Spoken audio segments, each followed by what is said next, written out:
Let's begin this hour with a major police crackdown happening in Hong Kong. Earlier today, authorities arrested several activists who have been leading ongoing demonstrations, including one planned for Saturday to coincide with the 5-year anniversary of the umbrella movement in the Chinese territory. One of those activists, Joshua Wong, has now been released on bail.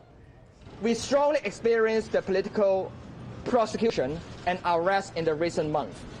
2 months ago, I served all of my jail sentence and left prison.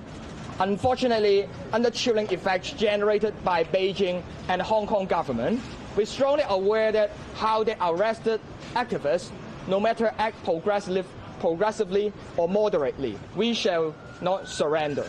And I urge international communities could send a clear message to President Xi. Sending troops or using emergency ordinance is not the way out. We will continue our fight no matter how they arrest and prosecute us. All right, he, along with several other activists, are charged with inciting protesters. Wong is vowing to continue his mission, as you heard there. RT's Michele Greenstein is joining us live from Hong Kong, where it's already Saturday there. Michele, what is the latest on the ground?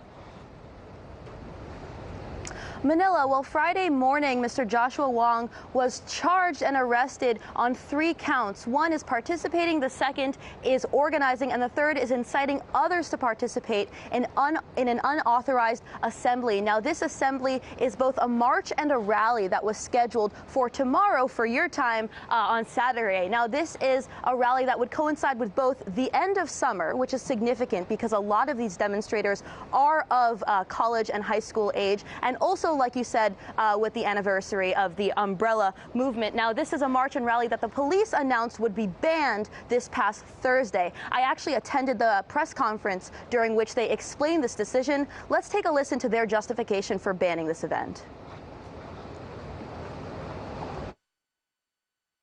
We believe there is a very, very high chance that certain radical protesters would hijack these proposed public events again. We reasonably believe that certain protesters will commit acts of violence. It is our legal responsibility to protect public safety and order under the Public Order Ordinance and Police Force Ordinance of Hong Kong law.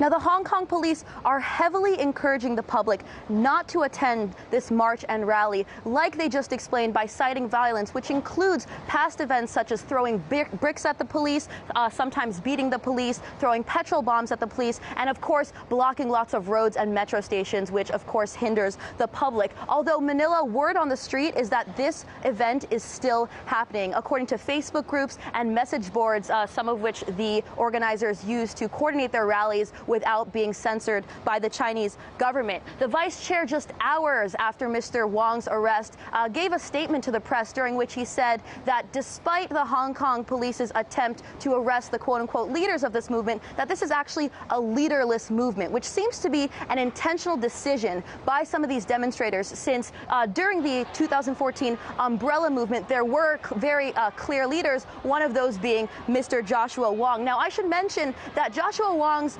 group is actually accused by many of being funded by the United States. Mr. Wong, in addition to that, has been the recipient of an award by Freedom House, which is a subsidiary of the National Endowment for Democracy, which was an organization created to do the CIA's work without the stigma and the scrutiny that comes with the CIA, and that work, of course, being funding opposition groups in foreign governments with which the U.S. does not always agree. In addition to that, Mr. Wong also met with an official from the State Department earlier this month, and this is something that gained his group quite a bit of criticism. Now, although Beijing has publicly said that they will not tolerate any type of foreign interference into the protest movement in Hong Kong, it doesn't look like, at least officially, that this move to arrest Mr. Joshua Wong was in connection with allegations of being funded by the United States. It looks like this was in connection with him simply organizing, participating, and inciting others to participate in what's now a banned event. Although, like I said, Manila, it is probably still going to take place tomorrow, and I will be monitoring that situation for you.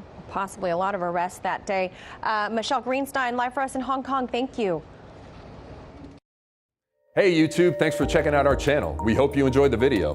We have tons of content for you just like this. For more of RT America's one-of-a-kind news and analysis, be sure to subscribe and never stop questioning more.